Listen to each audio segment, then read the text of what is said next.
Hello à vous toutes et tous et bienvenue dans ce podcast Éveil. Aujourd'hui, nous allons évoquer ensemble un sujet qui est très sensible, la dépendance. Alors souvent on parle d'addiction, on parle de soumission, on parle d'emprise, mais surtout c'est si on porte notre regard sur nous-mêmes, nous allons prendre en considération notre responsabilité face à une attente excessive qui viendrait de l'extérieur. Tout dépend de notre indépendance, de notre autonomie, de notre liberté à oser répondre à nos propres besoins et attentes. Tout se joue bien évidemment dans l'enfance. Dès la naissance, nous avons bien sûr besoin de nos parents pour survivre.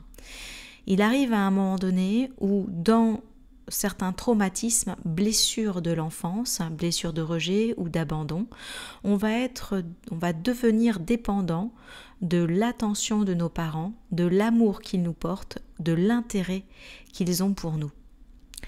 Je suis Daisy Baudin et avec ma sœur Julie, nous semons des graines d'éveil à travers nos livres et aussi nos oracles et tarots chez Erol, mais aussi dans les éditions Merci les livres. Et aujourd'hui, je vais mettre en évidence avec vous le sujet qu'est l'éveil de soi, l'autorisation à devenir autonome, indépendant et libre de tout mouvement, de toute pensée et de toute attente.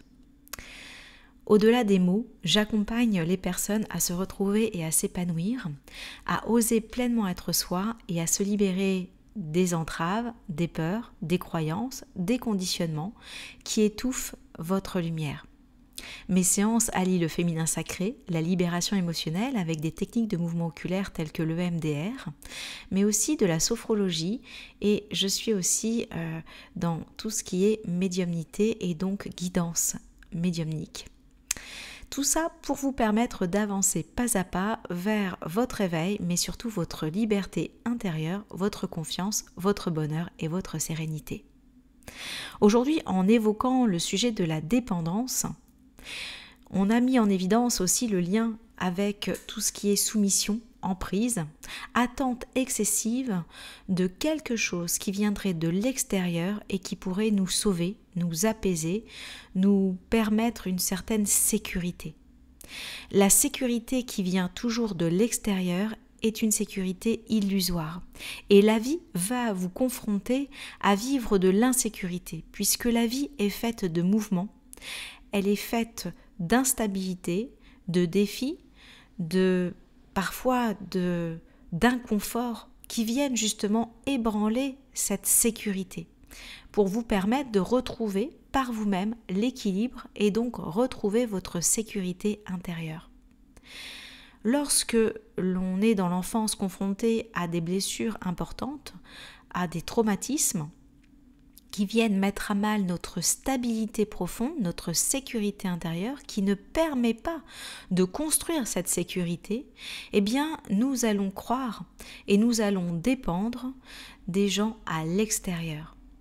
Nous allons constamment nous confronter à cette nécessité d'attendre, d'espérer que l'autre ou les autres vont être à même de nous sécuriser, de nous créer un cocon stable, serein, réconfortant, et nous allons jouer des jeux de rôle qui vont être constamment nous mettre dans une sorte de difficulté, parfois de vulnérabilité ou même de victimisation, pour permettre de recevoir constamment l'attention, le réconfort, l'amour et le soutien de ceux qui nous entourent. En jouant ce jeu, qui est pas un jeu évidemment, mais qui est surtout lié à une souffrance, et quand on joue ces jeux-là, malheureusement, ce n'est pas fait exprès, c'est au contraire inconscient, on pense que nous ne sommes pas capables par nous-mêmes de créer notre sécurité. Et nous cherchons constamment le soutien, le réconfort à l'extérieur plutôt que d'aller le chercher à l'intérieur de soi. Alors comment faire finalement pour sortir de cette dépendance vis-à-vis des autres?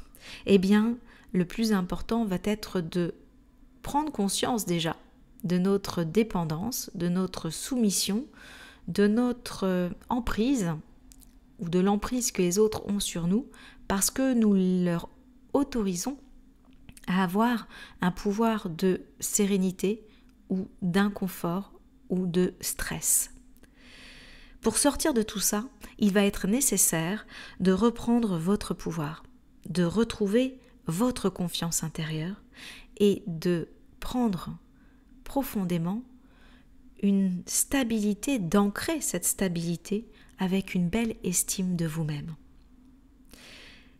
Sortir de la dépendance pour honorer sa liberté et surtout sa sécurité profonde et stable intérieurement va demander déjà de s'aimer suffisamment et afin aussi de pouvoir écouter vos propres besoins et ainsi d'y répondre et de ne plus attendre que ce soit les autres qui viennent vous aimer, qui viennent répondre à vos besoins, à vos attentes. Il va être nécessaire également d'entendre vos envies, vos rêves et d'oser les réaliser par vous-même, sans espérer que les autres pourront ressentir ou comprendre ce que vous attendez, ce que vous souhaitez.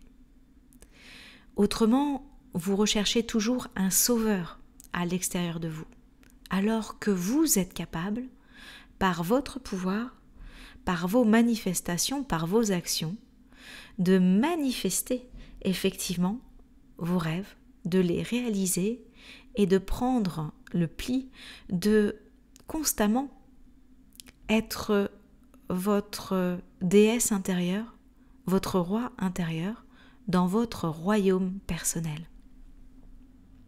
Bien sûr, tout cela demande du temps, demande aussi de l'engagement vis-à-vis de vous-même, de vous responsabiliser par rapport à vos attentes, à vos besoins, de vous soutenir, de vous réconforter, mais surtout de vous aimer pleinement en étant convaincu que vous êtes la seule détentrice de votre bonheur, de votre sérénité et de votre stabilité.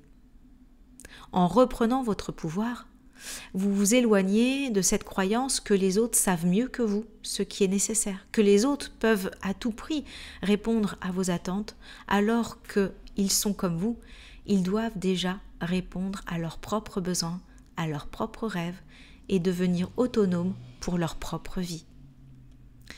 Ainsi, vous leur donnez cette liberté de ne plus jouer un rôle de déséquilibre, un peu le rôle du père ou de la mère que vous avez peut-être manqué dans votre enfance ou que vous n'avez pas su créer pendant votre vie d'adolescence et d'adulte.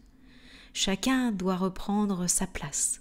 Vous devez prendre votre place auprès de vous en étant dans cette pleine investigation, dans ce plein investissement pour vous-même, par amour pour vous-même, pour votre vie. Et ainsi, vous pourrez honorer des relations de partage sains, de partage serein, où il n'y aura plus d'attente excessive, de déception essentielle et importante finalement par rapport au fait que les autres ne pourront jamais répondre totalement à ce que vous avez besoin. Lorsque vous lâchez prise sur les attentes, les illusions, mais aussi en reprenant votre pouvoir, vous décidez de créer un autre lien avec les autres, mais surtout de créer un lien profond avec vous-même. Pour aller un petit peu plus loin sur ce domaine, vous avez plusieurs ouvrages que nous avons écrits, notamment le livre Authentique, qui est paru aux éditions Erol. Vous avez également le livre Réveillez votre féminité sacrée et déployez vos sens. Ou encore, vous pouvez utiliser certains de nos oracles qui sont porteurs de sagesse pour l'éveil de soi, notamment l'oracle Féminité sacrée, l'oracle Flamme jumelle, l'oracle Wild Oracle qui vient de sortir ou Pachamama. Ainsi, vous pourrez utiliser des outils avec également une prise en charge que vous pouvez faire auprès d'un thérapeute eh bien vous allez pouvoir avancer sur ce chemin d'indépendance et de libération. Et puis si vous avez envie de venir à ma rencontre pour que nous puissions œuvrer vers ces reprises de pouvoir, vers cette libération, eh bien n'hésitez pas, vous pourrez réserver votre consultation sur medoucine.com. Et puis si vous avez envie d'échanger encore sur ces sujets, eh bien venez à notre rencontre sur nos Insta, donc l'Instagram daisy.baudin ou l'Instagram Plume de Gaïa, où nous pourrons échanger ensemble sur les sujets de dépendance, mais aussi surtout de liberté, d'écoute de soi, de féminité sacrée et de création de votre propre ancrage, sécurité intérieure. En attendant, je vous remercie pour ce moment ensemble. Je vous dis à très bientôt pour un prochain podcast.